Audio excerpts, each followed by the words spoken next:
Hola, los saluda Manuel Felipe García, vicepresidente del segmento Wealth Management en Scandia Colombia.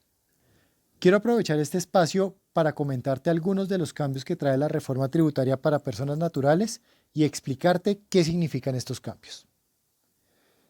El cambio más importante que veremos las personas naturales será la disminución de las rentas exentas y deducciones que podemos restarnos en nuestra declaración de renta.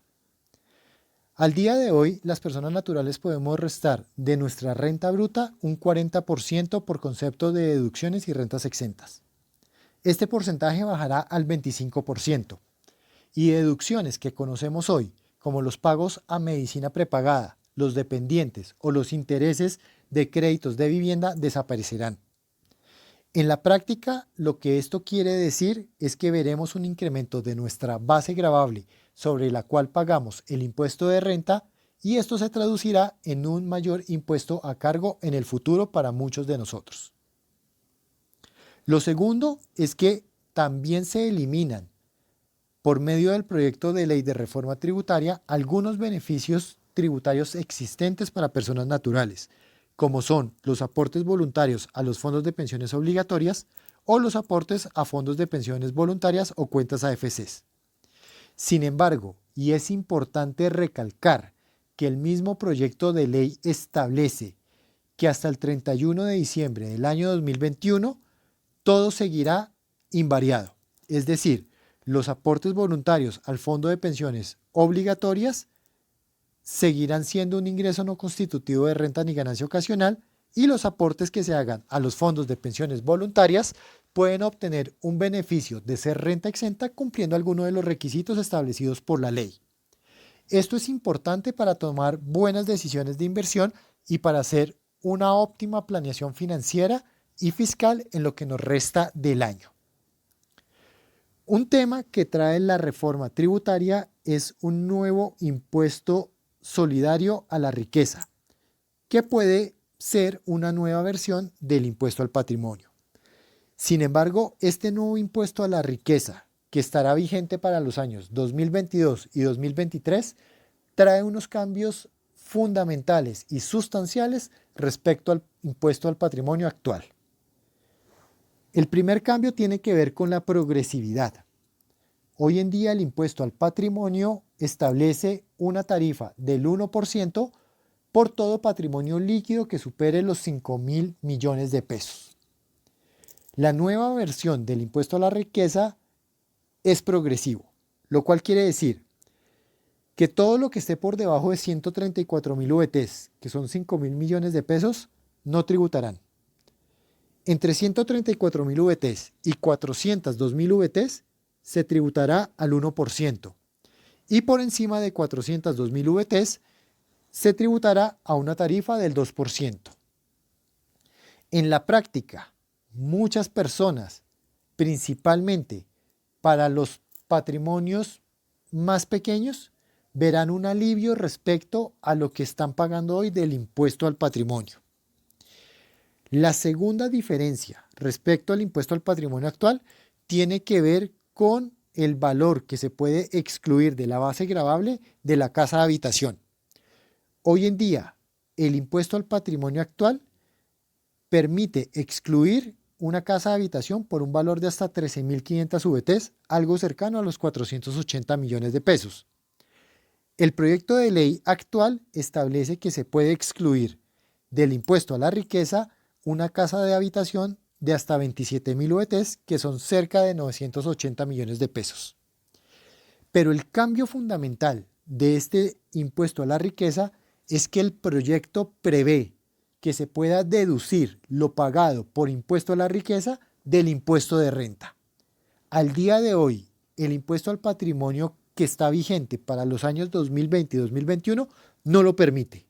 Y esto es uno de los grandes cambios que sí vendrían con esta nueva versión del impuesto a la riqueza, que se pueda deducir del impuesto de renta. La ley trae otras cosas, por ejemplo, una nueva etapa de normalización tributaria para activos omitidos o pasivos inexistentes. Esta estaría vigente en el año 2022 a una tarifa del 17% y, al igual que algunas normalizaciones anteriores, prevé que si los activos omitidos en el exterior se repatrian al país, la base gravable del impuesto baja en un 50%, lo que quiere decir es que esa tarifa del 17% en la práctica podría ser del 8,5%. También se crea dentro de la ley un impuesto solidario a los altos ingresos que aplicaría para personas del sector público y el sector privado que ganen más de 10 millones de pesos mensuales. Esto sería uno de los pocos impuestos que entraría en vigencia durante el año 2021 y tomaría todos los ingresos brutos, sean salarios, intereses, arriendos, dividendos, y se le excluiría el pago a la seguridad social. La tarifa de este impuesto a los altos ingresos sería del 10%, pero hay un punto interesante e importante. Este impuesto sería descontable del impuesto de renta hasta un 100%. Y eso entonces en la práctica lo que querría decir es que se podría ver este impuesto a los altos ingresos como un anticipo o un adelanto realmente del impuesto de renta de los años subsiguientes. Hay también una nueva versión del impuesto a los dividendos que sería un aumento a la tarifa del 10 al 15%. Sin embargo, hoy en día tributan todos los dividendos que sobrepasen las 300 VTs, es decir, algo cercano a los 10,8 millones de pesos por año. El proyecto establece que entrarían a tributar únicamente los dividendos que sobrepasen las 800 VTs, algo cercano a los 29 millones de pesos por año, pero como dijimos, no a una tarifa del 10, sino a una tarifa del 15%.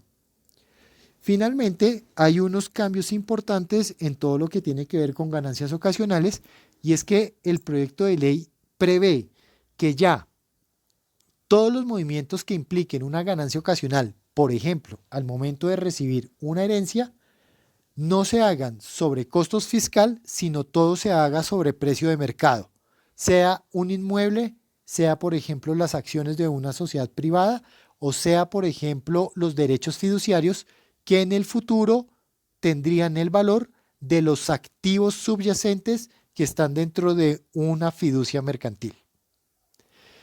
Espero con esto haber sido claro respecto a los cambios de la reforma tributaria para las personas naturales y claramente en Scandia estaremos informándoles de manera muy oportuna cuáles son los avances en el Congreso de la República de este proyecto de ley, cuáles cambios se van vislumbrando, cuál será, digamos, las discusiones que se presenten tanto en Cámara de Representantes como en el Senado de la República y cuál finalmente sea la ley aprobada.